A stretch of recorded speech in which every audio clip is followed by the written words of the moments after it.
E aí, pessoal, tudo bem? Estamos voltando do intervalo. Então, nós estávamos falando antes do intervalo dos tipos de sujeito, né? Então, relembrando, nós já vimos o sujeito simples, o sujeito composto e o sujeito oculto. Isso ainda antes do intervalo. E iniciamos o sujeito indeterminado, que nós vamos continuar agora nesse segundo tempo, né? Então, só relembrando que o sujeito indeterminado, ele ocorre quando não se indica o agente da ação verbal, né?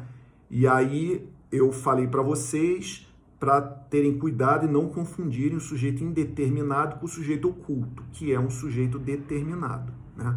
O sujeito oculto é um dos três tipos de sujeito determinado. E o sujeito indeterminado, o próprio nome já diz, não é determinado, né? E aí eu falei para vocês que nesse tempo agora, vocês vão aprender como que vocês vão identificar um sujeito indeterminado. Então, na realidade, em português, eu assinalo a indeterminação do sujeito de 3 modos, tá? Isso é importante, vocês têm que saber. Então, o primeiro modo é o seguinte, é quando eu uso o verbo na terceira pessoa do plural, sem referência a qualquer agente já expresso nas orações anteriores. Então, vamos pegar um exemplo aqui.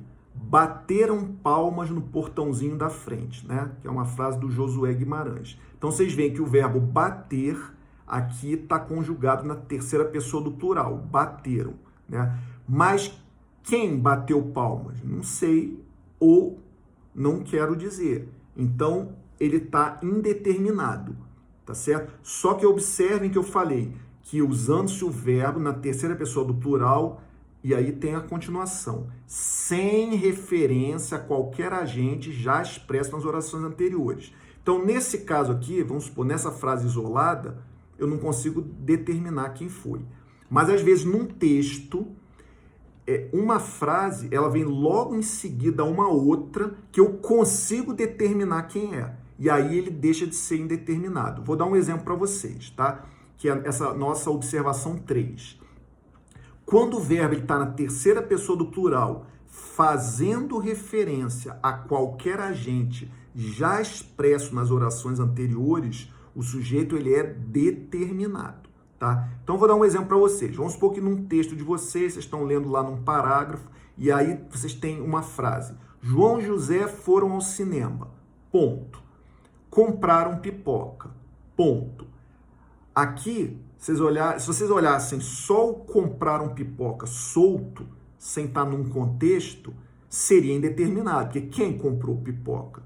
Não sei, eu não quero dizer. Só que nesse texto, né, quando vocês estão analisando um contexto, né, às vezes um parágrafo ou um trecho do texto, né, eu estou dizendo o seguinte, João e José foram ao cinema, e logo em seguida eu já falei, compraram pipoca. Quem que comprou pipoca? O João e José, né? E o autor, ele usou de um recurso, para ele não ficar uma coisa repetitiva, não ficar João e José foram ao cinema, ponto. João e José compraram pipoca, ponto. Ele colocou só compraram pipoca, mas o sujeito desse compraram é o eles, só que esse eles, na realidade, é o João e José, tá certo? Então, na realidade, ele é um sujeito oculto, porque ele está determinado, tá certo? Então, isso é um cuidado que vocês têm que ter, tá certo? Se vocês pegassem, por exemplo, essa frase, compraram pipoca solta, né? Vocês não conseguiriam determinar quem é, né? Mas nesse caso não, tá num contexto, tá certo? Então, se tiver num contexto, tem que analisar. Então, nesse caso, quem comprou pipoca? Eles compraram pipoca. O eles, na realidade, está se referindo ao João e José. Então, não é sujeito indeterminado, é um sujeito oculto, tá? Só vocês tenham atenção com isso, né? Então, esse foi o primeiro modo, né? Vamos ver o segundo modo que eu vou fazer a indeterminação do sujeito. É com um verbo ativo na terceira pessoa do singular, acompanhado do pronome ser. Então, exemplo, come-se bem naquele restaurante. Quem come bem naquele restaurante? Não sei, eu não quero dizer, tá certo? Então, só que ao invés de estar no plural, eu estou usando a terceira pessoa do singular, né? Porque eu como, tu comes, ele come. Então, o verbo comer é que está conjugado na terceira pessoa do singular. E eu botei esse pronome ser acompanhando. Então, eu botei come-se bem, né? Então, aqui eu indeterminei esse sujeito, tá certo? Esse é o meu segundo modo de indeterminação do sujeito. E o terceiro é deixando-se o verbo no infinitivo impessoal. Então, um exemplo, era penoso carregar aqueles fardos enormes. Então, o verbo carregar, ele está aqui no infinitivo impessoal, tá? Lembrando que vocês já aprenderam no segundo trimestre o infinitivo, tá? Então, só relembrando que um verbo ele está no infinitivo impessoal, né? Porque existe também o infinitivo pessoal. Então, o verbo está no infinitivo impessoal quando não tem sujeito, tá certo? Só que não confundam, tá? Apesar de, gramaticalmente falando, um verbo está no infinitivo pessoal, impessoal, melhor dizendo, desculpa. Então, apesar de, gramaticalmente falando, um verbo está no infinitivo impessoal quando ele não tem sujeito, neste caso aqui, ele está indeterminando o sujeito. Então, não confundam sujeito indeterminado com sujeito inexistente. É infinitivo impessoal, então não tem sujeito, então é sujeito inexistente. Não. Existem alguns casos que nós vamos ver mais adiante de verbos no infinitivo impessoal que é realmente um sujeito inexistente, mas são casos específicos, a gente vai ver mais adiante quais são, tá? Mas só no infinitivo pessoal, se não atender nenhum desses casos mais específicos que nós vamos falar mais adiante, é uma maneira de indeterminar o sujeito, tá ok? Bom, e aí eu falo o seguinte, tá? Também é uma outra observação que vocês têm que tomar cuidado para não errarem, né? O sujeito formado por um pronome indefinido, ele não é indeterminado, tá certo? Ele é determinado. Então, por exemplo, nessa frase aqui, alguém pegou o meu caderno, né? Eu estou usando um pronome indefinido. Qual é o pronome indefinido que eu estou usando? O alguém, tá? Então, se eu pergunto assim, quem pegou o meu caderno? Alguém. Então, na realidade, esse sujeito ele é determinado, tá certo? E é inclusive um sujeito simples. Quem é o sujeito simples? O alguém, tá certo? Então, cuidado com isso. Alguém, não sei quem é sujeito indeterminado. Não é, tá certo? Então, apesar de eu estar usando um pronome indefinido, que é o alguém, né? Ele não é um sujeito indeterminado. Muito pelo contrário. Ele é um sujeito determinado e um sujeito simples, tá certo? Porque quem pegou meu caderno? Alguém. Então, alguém é o sujeito, né? E é um sujeito simples porque só tem um núcleo, que é o alguém, né? Bom, e agora vamos falar do sujeito inexistente, né? Então, o sujeito inexistente é quando a informação veiculada pelo predicado não se refere a sujeito algum, tá ok? E as orações com sujeito inexistente também são chamadas de oração sem sujeito, né? Então, um exemplo, choveu durante o jogo. Quem choveu? Ninguém chove, né? Não existe uma pessoa que chove, né? Então, na realidade, essa oração não tem sujeito. Então, o choveu durante o jogo é o predicado, né? Não tem sujeito. Então, é um sujeito inexistente, tá certo? Então, o sujeito inexistente, ele ocorre com verbos impessoais, tá certo? Não necessariamente com infinitivo impessoal, não, tá certo? Então, é com verbos impessoais, né? O que são verbos impessoais? Verbos que não têm sujeito. Mas eu falei que também é em determinados casos, que são 3 casos. Então, vocês têm que saber quais são os 3 casos que o sujeito inexistente vai ocorrer com verbos impessoais. Então, o primeiro caso é o seguinte, verbos que exprimem fenômenos naturais. Então, exemplo, chover, anoitecer, relampejar, nevar, trovejar, amanhecer, etc. Tá? Então, um exemplo aqui, chovia torrencialmente, né? É uma oração sem sujeito, então sujeito inexistente, né? Anoitece mais tarde hoje, também da mesma forma, é um sujeito inexistente, porque eu estou usando um verbo impessoal, que no caso dessa segunda frase aqui é o verbo anoitecer, né? Que é um verbo que exprime fenômeno natural, tá? Mas eu faço uma observação também. Cuidado que se eu pego um verbo desses, né, e eu uso ele num sentido figurado, esse verbo passa a ter sujeito, tá? E deixa de ser impessoal. Então, vou dar um exemplo aqui para vocês, né, que é o exemplo que eu coloquei na nota de aula. O orador trovejava ameaças. Aqui, o verbo trovejar não está sendo utilizado como um fenômeno meteorológico, como um fenômeno natural. Não está, né? Eu estou usando uma linguagem figurada. Eu quero dizer que o orador esbravejava ameaças, gritava ameaças, né?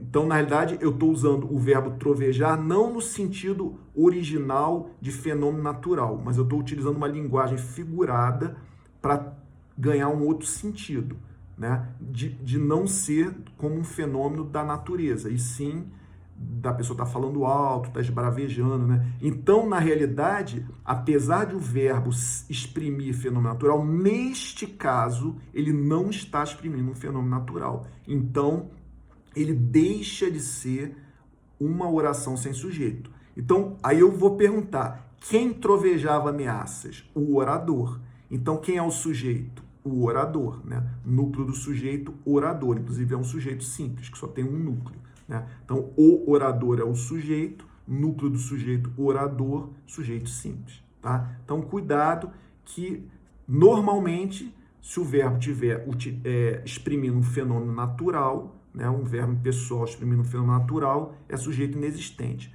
Mas se estiver utilizando uma linguagem figurada, aí esse verbo vai ter sujeito, tá certo? E aí deixa de ser impessoal. Bom, vamos ver então o segundo caso. Eu falei que são 3, né? Então, o segundo caso são 4 verbos, ou o verbo fazer, ou o verbo passar, ou o verbo ser, ou o verbo estar, na indicação de tempo cronológico ou clima. Então, vou dar um exemplo para vocês. Faz 2 anos que me formei, né? Então, o verbo fazer aqui, ele está indicando o quê? Um tempo cronológico, né? Já foram decorridos 2 anos desde o momento que eu me formei até o dia de hoje, tá certo? Então, por isso que vocês veem que, inclusive, ele não está... Até cuidado para não cometerem erro de português. Fazem 2 anos. Estaria errado, tá certo? Então, vocês veem que faz 2 anos, porque esse verbo, inclusive, ele está na indicação de tempo cronológico, né? Ou de clima. Eu posso dizer, por exemplo, fazia um frio intenso. Então, aqui é no sentido do clima, tá certo? Então, nesses 2 casos, né, eu usei o mesmo verbo, fazer, né? No primeiro exemplo, indicando um tempo cronológico, faz 2 anos que me formei. No segundo exemplo, de clima, fazia um frio intenso, né? Mas poderia também usar o verbo passar, o verbo ser, o verbo estar, né? Em outras situações, sempre indicação de tempo cronológico ou de clima. Nesses casos, né, o sujeito ele é inexistente, então é uma oração sem sujeito. Quem fazia um frio intenso? Ninguém, não tem sujeito essa frase, tá certo? Bom, e o terceiro exemplo, né, terceiro caso, melhor dizendo, de sujeito inexistente, é o verbo haver no sentido de existir ou indicando o tempo transcorrido. Então, quando eu falo assim, havia 5 alunos naquela sala, esse verbo haver, ele é um sinônimo de existir? Eu poderia dizer, existiam 5 alunos naquela sala? Eu estaria dizendo a mesma coisa? Sim. Então, o verbo haver está com o sentido de existir, ou seja, nesse caso, é sujeito inexistente, tá certo? E aqui também cuidado para não escorregarem no português. Não é haviam 5 alunos, não, tá? É havia 5 alunos naquela sala, tá certo? Então, o verbo haver com o sentido de existir, aqui nesse caso, é um dos casos de sujeito inexistente. E no segundo exemplo, há 2 meses não converso com meus colegas. É também indicando o tempo transcorrido. Aquela mesma lógica do segundo caso do verbo fazer. Faz 2 anos que me formei, né? Como se fosse a mesma lógica, né? Só que aqui eu estou usando o verbo haver, também indicando o tempo transcorrido. Então, há 2 meses não converso com meus colegas. Ou seja, já foi transcorrido um tempo de 2 meses desde a última vez que eu conversei com meus colegas até o dia de hoje, tá certo? Então, o verbo haver aqui também está com o tempo transcorrido. Então, nesses dois casos aqui, né, dois exemplos, melhor dizendo, do mesmo caso, né, não tem sujeito essa oração. Uma oração sem sujeito, o sujeito é inexistente, tá certo? Mas eu faço uma observação, tá? Eu falei que é o verbo haver no sentido de existir. Aí eu fiz até uma equivalência com o verbo existir para vocês verem se tem o sentido. Agora, se eu usasse o verbo existir e não o verbo haver com o sentido de existir, o verbo existir não é impessoal. Se ele não é impessoal, não é uma oração sem sujeito, porque o pré-requisito, né, da oração sem sujeito ou do sujeito inexistente, né, o sinônimo, é que sempre vai ocorrer com verbos impessoais. Então, o verbo haver com sentido de existir é um verbo impessoal. Porém, o verbo existir não é um verbo impessoal, tá certo? Tanto é que vocês observam que aqui eu vou conjugar existiam 4 pessoas interessadas na vaga, tá certo? Então, na realidade, tem um sujeito expresso na oração, tá? Normalmente, inclusive concordando com ele. Quem existiam? 4 pessoas interessadas na vaga, tá certo? Então, o sujeito é o quê? 4 pessoas interessadas na vaga, né? Então, esse é o sujeito, né? E o predicado existiam. Então, quem existiam? 4 pessoas interessadas na vaga. Sujeito, predicado existiam, né? Agora, vocês observam o seguinte, né? Que normalmente, né, quase todos os exemplos que eu dei para vocês, o sujeito antecede o predicado, né? Então, eu poderia dizer, 4 pessoas interessadas na vaga existiam, né? Que seria uma ordem direta que eu até falei para vocês. Fica até mais fácil de entender. Porém, muitas vezes na nossa língua, essa inversão ela ocorre, tá certo? Então, aqui no caso, eu estou colocando, né? Existiam 4 pessoas interessadas na vaga, mas isso não deixou de fazer com que 4 pessoas interessadas na vaga fosse o sujeito, porque ele está vindo depois do verbo, tá certo? Então, essa é a observação 8 que eu fiz na nota de aula de vocês, né? Que normalmente o sujeito antecede o predicado, ou seja, normalmente o sujeito ele vem antes do predicado. Todavia, a posposição do sujeito ao verbo, ou seja, todavia, o sujeito vir depois do verbo, isso é a posposição, é vir depois, né? Então, o sujeito vir depois do verbo é um fato corriqueiro na nossa língua, ou seja, não é tão difícil de ocorrer, não. É fato comum na nossa língua, do dia a dia, tá? Então, um outro exemplo para vocês. É facílimo este problema, né? Aqui também está vindo o sujeito depois. Então, se eu perguntar quem é facílimo? Este problema. Então, este problema é sujeito, né? Então, assim, ficaria mais fácil eu dizer este problema é facílimo, né? Só que, às vezes, o autor usa de um recurso que ele inverte, né? Coloca o predicado antes do sujeito. Então, ele botou é facílimo, que é o predicado, e o sujeito, este problema, está vindo depois. Mas não deixou de ser o sujeito da frase, tá certo? Então, é só para vocês terem esse cuidado de que muitas vezes a ordem não vai ser a ordem direta. Então, vocês têm que ver que, apesar de, na grande maioria das vezes, né, o sujeito vir antes do predicado, e é até a forma que eu falei para vocês que é mais fácil para vocês escreverem, mas é comum na nossa língua a gente colocar, às vezes, o predicado na frente do sujeito, tá? Não é uma aberração, não, muito pelo contrário. É um fato corriqueiro na língua e é correto, né? Não é erro de português, não. E vocês têm que saber identificar isso, tá? Bom, pessoal, e aí, então, nós terminamos a matéria de sujeito, tá certo? Que é importantíssimo, inclusive para a prova. Então, esses tipos de sujeito, isso é muito importante para a terceira E. Predicado, né, nós vamos ver assim, bem por alto, e não vai cair na terceira E, porque predicado é um pouco mais complexo, né? E a gente vai só dar as noções preliminares de predicado e nós decidimos não cobrar isso na terceira E. Mas é importante, já que nós estamos falando dos termos essenciais, nós falamos do sujeito, vamos falar do predicado, tá? Então, só lembrando que predicado é aquilo que se declara do sujeito, né? Ou melhor, é o termo que contém a declaração referida em geral ao sujeito. Então, o exemplo aqui, essa frase, os jovens gostam de aventuras. Quem gostam de aventuras? Os jovens. Então, os jovens é o sujeito. O que eu estou declarando a respeito dos jovens? Gostam de aventuras. Então, o gostam de aventuras é o predicado, tá certo? Da mesma forma que eu tenho o núcleo do sujeito, eu tenho o núcleo do predicado, né?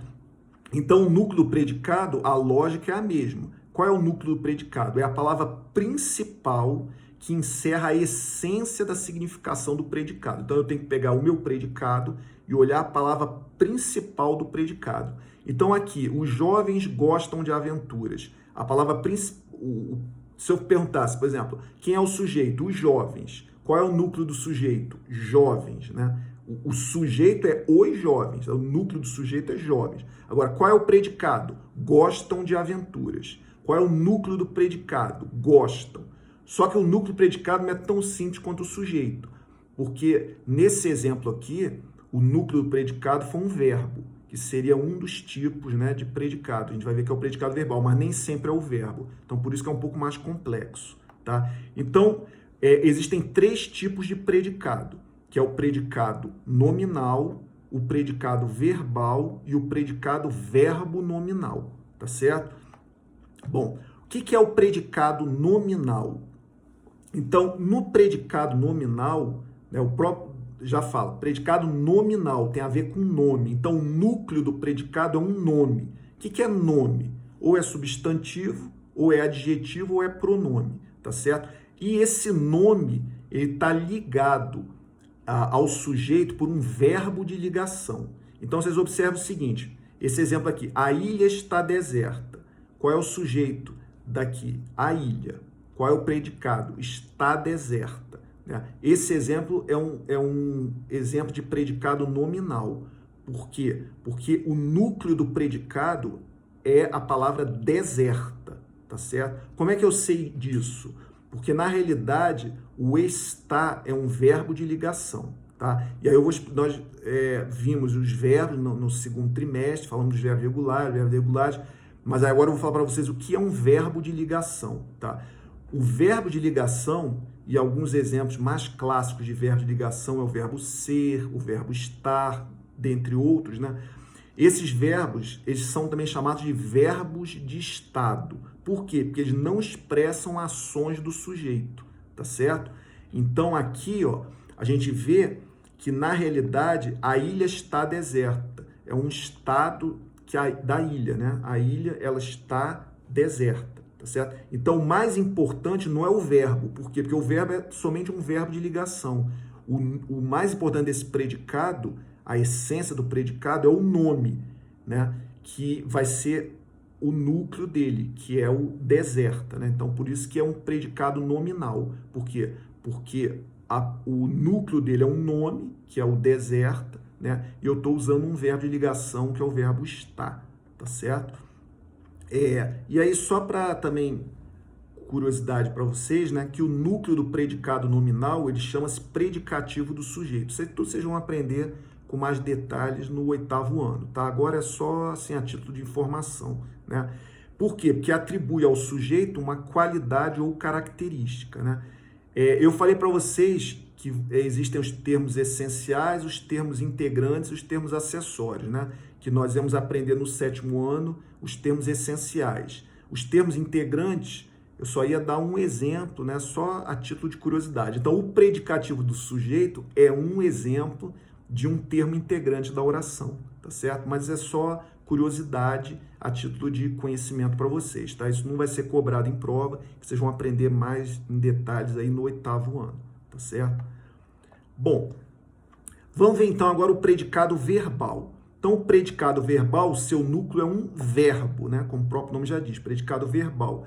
E esse verbo ele pode ser seguido ou não de complementos ou termos acessórios. Então, exemplos. Os pessegueiros floresceram, né?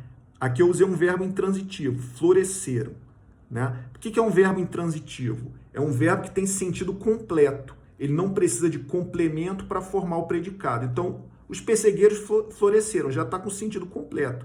Eu não preciso dizer que mais, né? Se ele floresceu, floresceu, acabou, né? É um verbo intransitivo, ele já dá sentido completo na frase, né? Agora, por exemplo, nesse outro exemplo, a família chamou o médico. Se eu falar, a família chamou, chamou quem? Se eu só boto a família chamou, fica com sentido incompleto, tá certo? Então, eu preciso de um complemento. O complemento aqui foi o médico. Então, nesses dois exemplos, né, tanto do verbo intransitivo acima, como nesse segundo exemplo, que não é um verbo intransitivo, né? Aí eu não vou entrar em detalhe de que tipo de verbo porque a gente vai ver isso aí no 8º ano. Em ambos, o núcleo do predicado é um verbo, né? Então, no primeiro exemplo, é o verbo floresceram e no segundo exemplo é o verbo chamou, né? Então, esses dois exemplos são exemplos de predicados verbais, tá certo?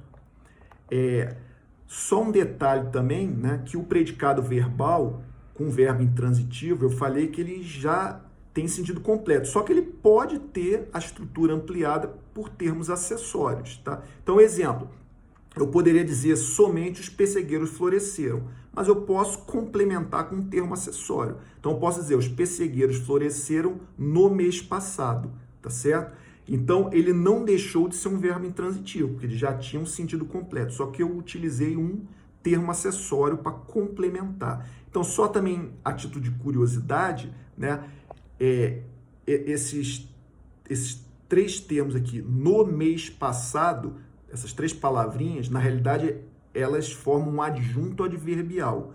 E o adjunto adverbial é um termo acessório da oração, tá certo? Então, eu falei que ia dar um exemplo para vocês, né, de um termo integrante e de um termo acessório, né? Os termos essenciais, lembrando, são o sujeito e o predicado, né?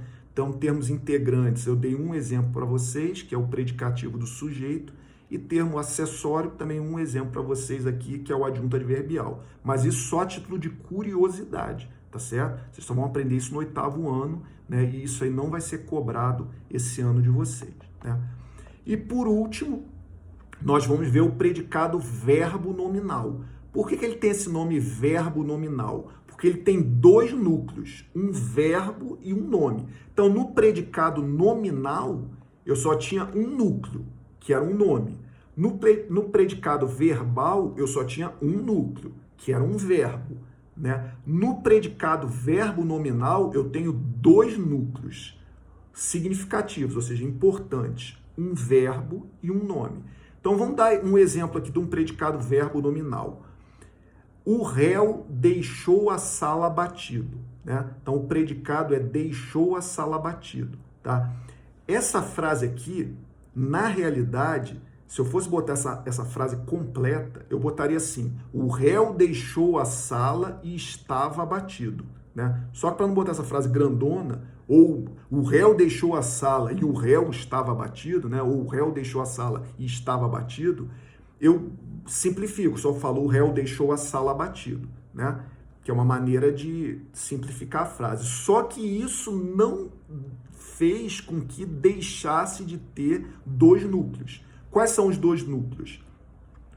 O verbo deixou e o nome abatido, tá certo? Então, o réu deixou a sala abatido é como se eu falasse, o réu deixou a sala. Quando eu falo o réu deixou a sala, o núcleo aqui, né, é o verbo deixou. E quando eu falo estava abatido, o réu estava abatido, olha só, estou usando um verbo de ligação estava, né, e o nome abatido, né? Então, eu tenho dois núcleos, eu tenho o núcleo deixou e o núcleo abatido. Então, por isso que é um predicado verbo nominal. Então, vocês observaram que predicado é bem mais complexo que sujeito, tá certo? Então, por isso que nós nos reunimos, a equipe de professores do 7º ano, e decidimos não cobrar esses tipos de predicado na terceira E de vocês, tá certo? Mas nós já apresentamos esse conhecimento para vocês de forma introdutória, que vocês vão ver com mais detalhes aí a partir do 8º ano. Tá bom, pessoal? Então, por hoje é só. Tudo de bom para vocês e até a nossa próxima aula.